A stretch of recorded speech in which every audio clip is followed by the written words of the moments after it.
안녕하세요, 하다쇼트입니다. 비트코인 2030년까지 1660% 상승 가능? 캐시우드와 아크인베스트의 충격적인 예측, 과연 현실성이 있을까요? 오늘 아주 자세하게 알아보겠습니다. 캐시우드는 월스트리트에서 기술 주식과 혁신 산업에 대한 강한 신념을 가진 대표적인 투자자입니다. 그녀가 설립한 아크인베스트는 암호화폐, 인공지능, 로보틱스 등 혁신적인 기술을 다루는 ETF를 운영하는 회사죠. 특히 아크는 미국 증권거래위원회의 승인을 받아 최초로 비트코인 ETF를 출시한 회사 중 하나입니다. 여기서 잠깐, ETF란 Exchange Trade Fund의 약자로 쉽게 말하면 비트코인을 직접 사지 않아도 주식처럼 거래할 수 있는 펀드입니다. 덕분에 기관 투자자들도 비교적 안전하게 비트코인에 투자할 수 있게 되었죠. 아크인베스트는 2030년까지 비트코인 가격이 148만 달러, 한화로 약 20억 원까지 오를 것이라고 전망하고 있습니다. 현재 비트코인 가격이 약 8만 4천 달러 수준이니 무려 1660% 상승한다는 얘기죠. 게다가 캐시우드는 더 나아가서 비트코인이 380만 달러까지 오를 가능성도 있다고 주장했는데요. 그 근거는 무엇일까요? 비트코인이 왜 이렇게 가치가 있을까요? 몇 가지 중요한 특징을 짚어볼게요. 첫 번째, 탈중앙화. 비트코인은 정부나 기업이 통제할 수 없는 탈중앙화된 자산입니다. 중앙은행이 돈을 찍어내듯이 비트코인을 더 만들 수는 없어요. 두 번째, 희소성. 비트코인의 총 발행량은 2100만 개로 제한되어 있습니다. 모든 코인이 채굴되려면 2140년까지 걸릴 것으로 예상되죠. 이 희소성이 가격을 높이는 요인입니다. 세 번째, 디지털 금.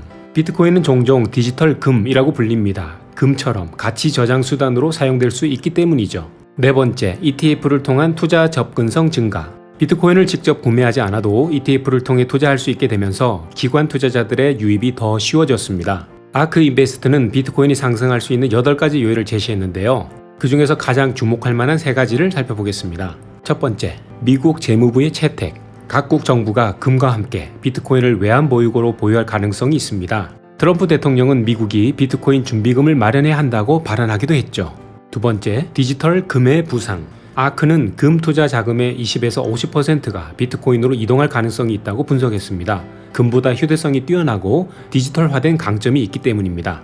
세 번째, 기관 투자자의 유입. 비트코인 ETF가 등장하면서 기관 투자자들이 포트폴리오의 일부를 비트코인에 할당할 가능성이 높아졌습니다. 만약 비트코인이 148만 달러까지 오른다면 전체 시가총액은 31조 달러가 됩니다. 이는 현재 애플 3.2조 달러보다 10배 이상 크고 미국 경제의 규모 29.7조 달러보다도 큽니다. 과연 현실적인 목표일까요? 투자업계에서는 이 전망에 대해 회의적인 시각도 많습니다. 비트코인에 대해 회의적인 사람들은 말하기를 비트코인은 수익을 창출하지 않는다고 합니다. 기업 주식은 매출과 이익이 발생하지만 비트코인은 단순한 가치 저장 수단으로 가능할 뿐 자체적으로 수익을 창출하지 않습니다. 또한 비트코인은 화폐로서의 역할이 제한적입니다. 엘살바도르는 2021년 비트코인을 법정 화폐로 채택했지만 여전히 국민들이 잘 사용하지 않고 있습니다. 변동성이 너무 크기 때문이죠. 위와 같은 이유로 비트코인에 대해 회의적인 사람들은 현실적인 가격 목표로는 94만 2,800달러가 제시되기도 했습니다. 이 가격이면 전체 시가총액이 현재 금 보유량 19.8조 달러와 비슷해집니다. 결국 비트코인의 미래는 투자자들의 신뢰와 수요에 달려 있습니다. 캐시우드의 전망이 맞을까요?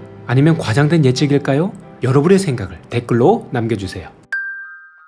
계속해서 시장이 무너진다면 비트코인과 XRP 중 누가 살아남을까요? 라는 흥미로운 기사도 소개해드리겠습니다. 최근 나스닥과 S&P 500 지수가 조정을 받으며 투자자들은 다음 시장 붕괴 가능성을 걱정하고 있습니다. 그런데요, 만약에요, 금융시장이 진짜 붕괴한다면 비트코인과 XRP 중 어떤 자산이 더 안전할까요? 과거의 역사를 살펴보고 이 두 코인이 시장 충격에서 어떻게 반응하는지 분석해 보겠습니다. 지난 2020년 코로나19 팬데믹 초기 금융시장이 붕괴하면서 주식뿐만 아니라 가상자산 시장도 큰 타격을 입었습니다.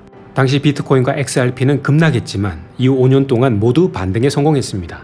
그러나 두 코인의 반등 속도와 변동성은 달랐습니다. 비트코인은 XRP보다 비교적 안정적으로 상승한 반면 XRP는 더 큰 변동성을 보였습니다. 즉 비트코인은 밤잠을 좀 더 편하게 잘 수 있는 자산이었다는 것이죠. 과거의 데이터를 보면 두 코인은 모두 하락할 가능성이 높습니다. 하지만 중요한 건 하락 이후의 반등이죠. 먼저 XRP는 비트코인에 비해 어떤 장점이 있을까요? XRP의 핵심 가치는 실제 사용성입니다. XRP는 빠르고 저렴한 국제 송금을 위한 가상자산으로 설계되었습니다. 그렇다면 XRP의 가치는 어디서 나올까요? 바로 금융기관들의 수요입니다. 은행과 기업들이 XRP를 사용해야 가격이 유지되거나 상승할 수 있습니다. 하지만 시장 붕괴가 오면 금융기관들은 새로운 기술 도입을 줄이고 비용 절감을 최우선으로 생각할 것입니다. 즉 XRP의 수요가 급감할 가능성이 높죠. 쉽게 말해 경제 위기가 오면 은행들이 XRP를 쓸 이유가 줄어든다는 겁니다. 반면 비트코인은 디지털 금이라는 별명을 가지고 있습니다. 이는 비트코인이 희소성을 갖고 있기 때문이죠. 물론 시장이 폭락하면 비트코인도 하락할 가능성이 높습니다. 하지만 장기적으로 보면 희소성이 유지되면서 가격이 다시 오를 가능성이 큽니다. 왜냐하면 비트코인은 4년마다 반감기를 거치면서 발행량이 줄어들고 있기 때문입니다. 이처럼 비트코인의 공급량이 점점 줄어드는 구조 덕분에 시간이 지나면 가격이 오를 가능성이 높다는 거죠. 이제 위에서 살펴본 내용들을 근거로 정리해 보겠습니다. 만약 시장이 붕괴하면 비트코인과 XRP 모두 하락할 가능성이 큽니다. 하지만 XRP는 금융기관의 사용성이 떨어지면서 더 큰 타격을 받을 수 있습니다. 반면 비트코인은 공급이 줄어드는 특성상 장기적으로 가격 회복 가능성이 큽니다. 물론 언제든지 예측 불가능한 상황이 발생할 수 있습니다. 그렇기 때문에 가장 중요한 전략은 시장 붕괴를 너무 걱정하지 말고 현금을 일부 보유해서 기회가 올 때 저가 매수할 준비를 하는 것입니다. 여러분은 어떻게 생각하시나요? 다음 시장 붕괴에서 비트코인과 XRP 중 어떤 코인이 더 잘 버틸 거라고 보시나요? 여러분의 의견을 댓글로 남겨주세요.